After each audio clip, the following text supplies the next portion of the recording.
Ta-da! Hi guys, welcome to another episode of the Rusty Beauty's Garage and another episode of the 1970 TR6 behind me. That's the only project that we're working on lately, so that's what I'm showing. Soon we're gonna have another project. It's a TR3 for body restoration, so we're gonna have a combination of welding videos and finishing videos. So we're gonna have a little bit more diversity, but for now it is only finishing this beauty here. I'm not really sure where to go today. I was just talking to John yesterday and I was telling him when there's so many jobs, it is like so overwhelming, I don't know where to start. Like, it makes sense that everything needs to be done, so whether I do this or that, it is irrelevant, but it actually makes sense to go in order because there's some parts of the car that are more accessible now than later. So I figured that another part that is going to be easier accessible now than later is the transmission. And yes, we have a little bit of work on the transmission to do too, so let's get crack-a-lacking on that.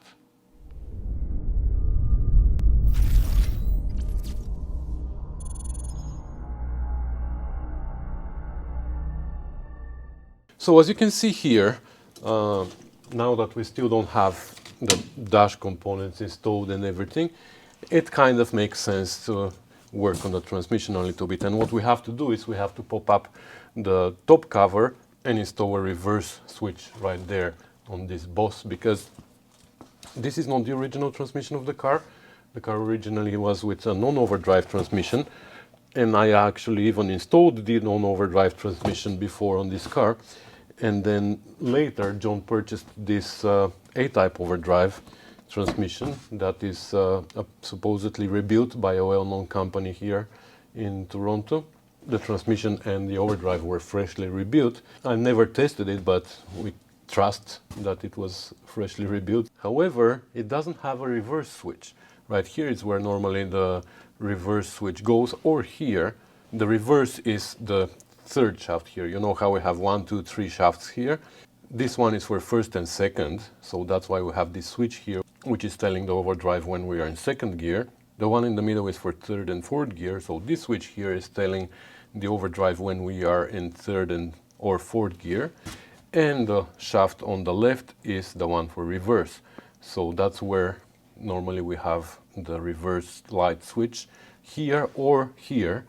I don't know why it has two different locations on different transmissions, but anyway. So that makes me think that this is a TR4 transmission, because it doesn't have a place for the reverse. And that's fine, because the ratios of the gears are the same for TR4 and TR6. There are different gears for different years in earlier and later transmissions on TR6. The earlier gears are the same as TR4, the later gears are different than the TR4, but the ratios of these gears is the same. What is different is the inner diameter, because they changed the main shaft from imperial to metric to match the J-type overdrives that they started installing later on the later transmission. So that's what they changed, but the outer diameter of the gears and the number of teeth and everything remain the same. So that's why it doesn't really matter that this is a TR4 transmission. We're just gonna install a switch here and everything is gonna work fine. So we need to pop out this cover. There's 2, 4, 6, 8 bolts. We're gonna take them out and we're gonna pop out the cover, and that's gonna give us also a chance to look inside the transmission and just, I don't know, just see what's inside. If there is oil, I don't even know if there's oil in it or anything, so we're gonna see. So for assembling it, you have to be careful, because there's these two bolts here are a little bit longer, maybe 1/4 inch longer than these two bolts in the back. These two and these two are the same, but these two are a little bit longer than these ones. So anyways, I'm gonna show you that when we have the cover out.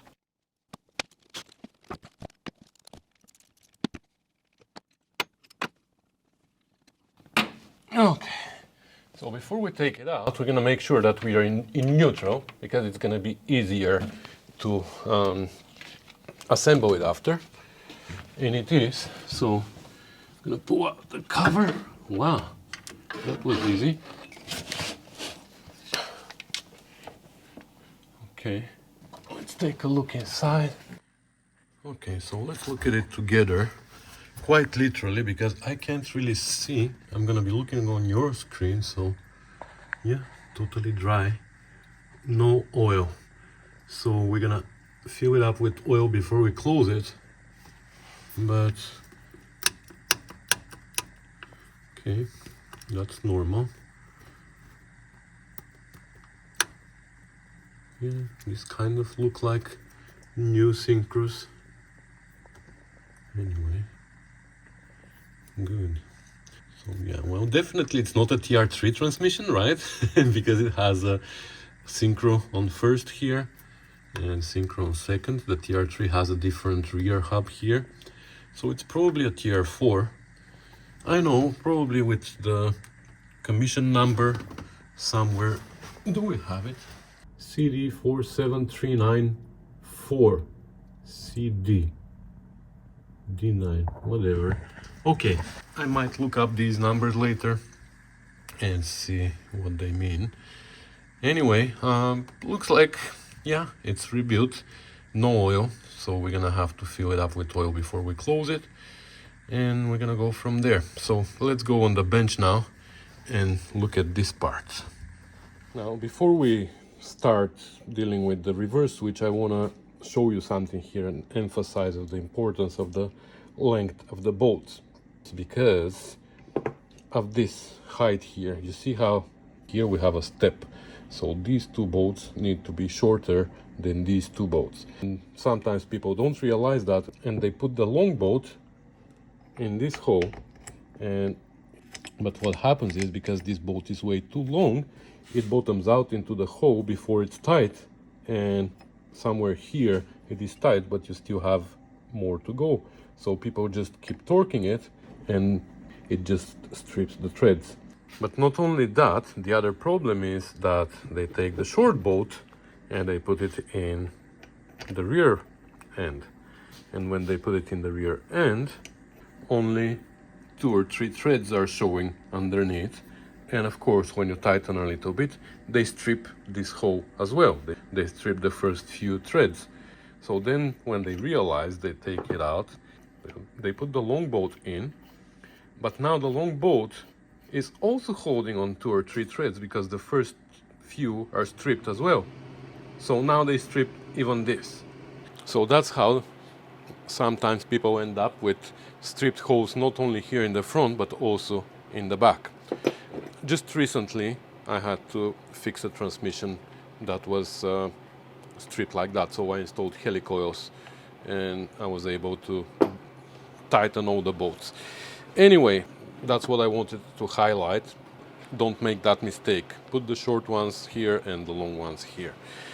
Okay, so now here underneath you can see the shafts that I was talking about. So you have, this one is for reverse, and it is right on the other side of this boss, right?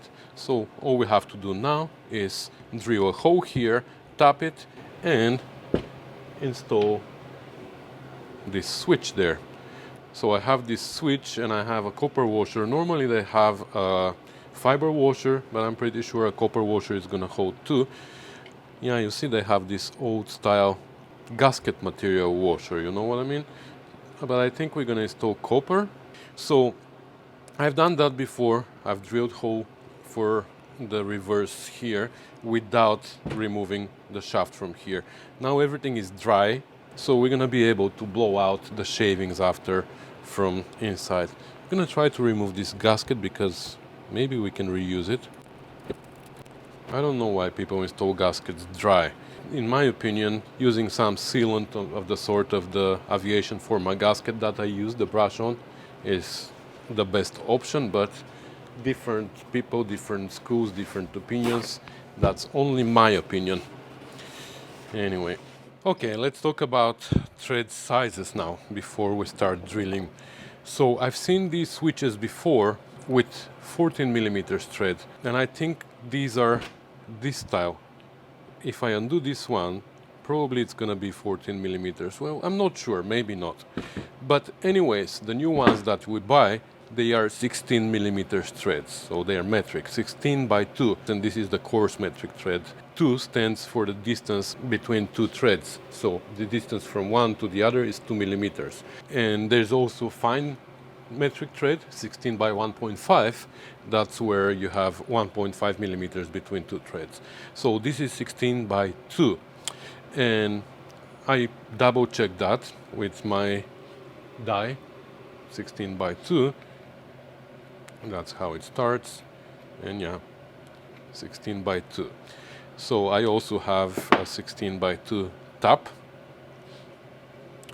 And for 16 by 2, the drill size needs to be 14 millimeters, which is very close to 9/16. So I have 9/16 here. In fact, actually, it corresponds to 35/64, which is 1/64 less than 9/16.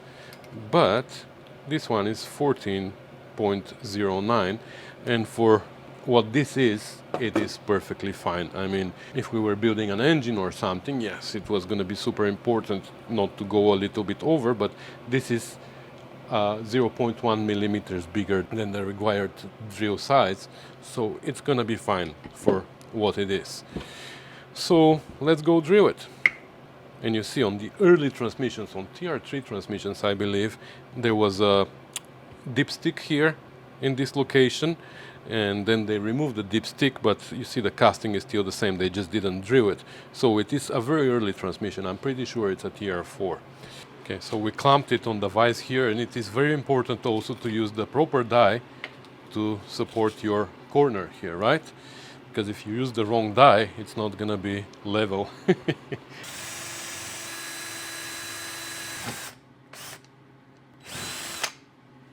Now, before we go too far, I'm just gonna make sure that we have a notch here. How it works is the shaft has a notch, like a lower part, like here, for example, like let's say deeper than that, but just so you can imagine it. And when we are not in reverse, the bow is inside the notch and the switch is disengaged. But when we go in reverse and the shaft pushes up on the bow, like that, and now the switch is engaged.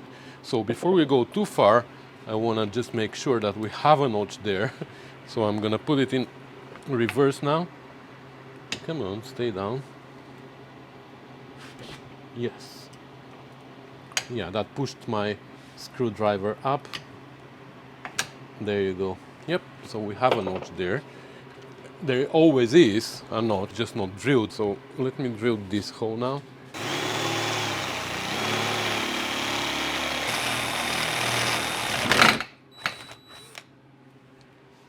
Well, I didn't do great. Okay, so you see when it's in reverse, that's what pushes the bow up. When it comes out of reverse, the bow drops further down. So we're gonna put it in not reverse, so we have more space there, because you see here the full threads are starting to form somewhere here. So this is not the correct tap for that. I should buy the correct tap, which is for blind holes. But it works with this one because this is aluminum, and the switch itself should finish making the unfinished threads. It's gonna be fine because the switch is steel. It's not the best option. The best option is to take the shaft out, drill it on a drill press, make sure that the hole is perfectly straight, and then tap it properly. But it works well this way as well, as long as you have this type of switch, because the old switches were aluminum and they wouldn't be able to make their own threads. This is gonna make its own thread for sure.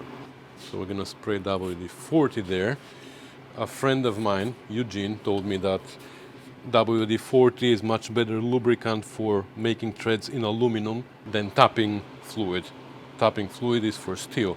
For aluminum, WD-40 is much better. Not that I ever use tapping fluid, I always use WD-40 anyways. So I'm gonna be careful to stop when it bottoms out, when it hits the shaft underneath. We don't want to damage the shaft. Okay, let's see if the switch is gonna start. Yes, actually it is. Yeah, you see, the first few threads are good enough to make it start, and now we're just gonna tighten it. Is it 1 1/8? Actually, it's probably metric, right? I don't have such a big metric. It's probably 27 millimeters. We measured, but I don't have 27 millimeters wrench anyways. 27. So we're gonna use 1 1/8. It's fine.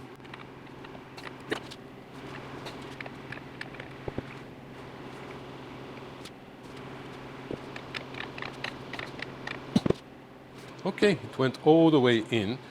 Now it doesn't need to go all the way in though, because we need to have a seal there, right? So I'm gonna put this copper washer.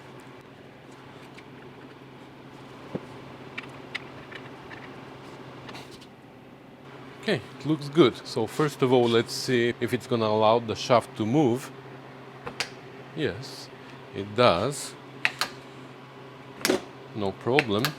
And second, let's see if it works electrically now. So here I have my trusty electrical probe that I connected to my power source on the table, and here that's how we can check continuity. So we're gonna put this here, and now we shouldn't have continuity because we are in neutral, right? And we don't. Let's see if we have continuity in reverse. Yes. Perfect.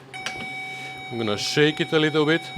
So sometimes what happens with these switches for overdrive, I had a car that had intermittent overdrive. It turns on, and then as you're driving it goes off and goes on again, like it just cuts off for a second. And what I figured out was that the switch for third and fourth wasn't going deep enough. It had way too many gaskets here underneath. Sometimes people put 2, 3, 4 gaskets to space it to the proper place. But even after I left only one gasket there, it was still intermittent, as it was in fourth, and you shake the shaft a little bit and it was going off. Maybe the boss on that transmission was a little bit higher than what it should be, I don't know. But I machined the switch a little bit, made this surface a little bit higher, which allowed it to tighten a little bit more, went a little bit lower, and then the problem disappeared. So just so you know. So that's why I shook it here a little bit to see if it is gonna stay. And yes, it stays, no problem. Okay, so we're done with that. So now I'm gonna flip it upside down and I'm gonna blow the shavings out of it, and then we're gonna put oil in the transmission and we're gonna assemble it again.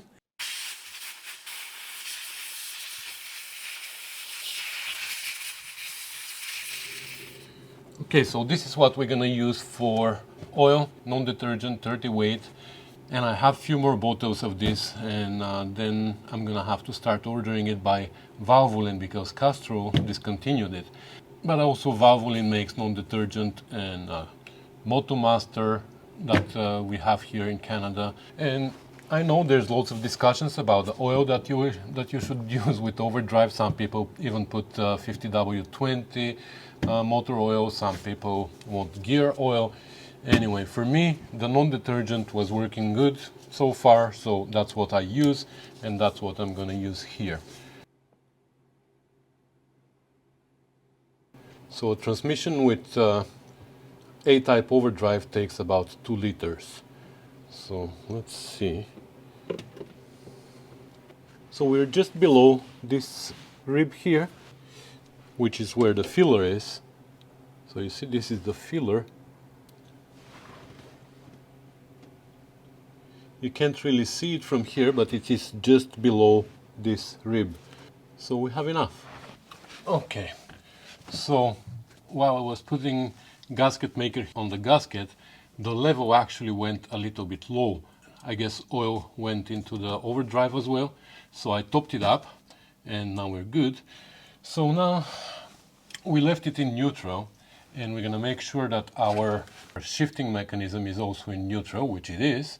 And now we also have to make sure that this little lever, that's for the reverse, I hope you see it, falls right into this slot, because if it doesn't, guess what? You're not gonna have reverse.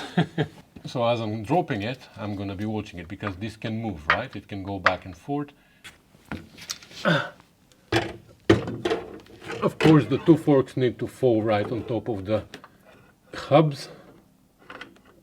which is easy. Now here I don't see, so I'm sorry, but I'm gonna take the light. Who put this steering wheel here?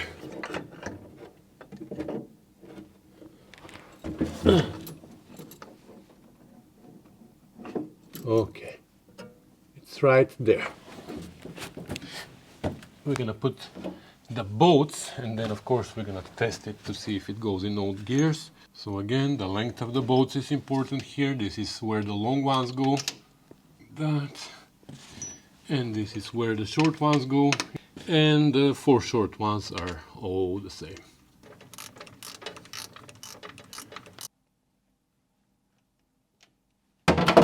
Okay. Now let's see if it goes in all gears. Good. First, second, third, fourth, and reverse. Yes. Okay. Here, so that job is done, but now that we're here, let's do also the wiring for the reverse and for the overdrive. Ho ho ho ho ho ho. Yeah, unfortunately guys, we're gonna have to see that in the next episode because somebody's been really busy with other things and couldn't do the wiring of the car actually. It's been 2-3 days since I filmed that first part of the video, and then I started actually with the wiring. I filmed a little bit of wiring diagrams here on the screen.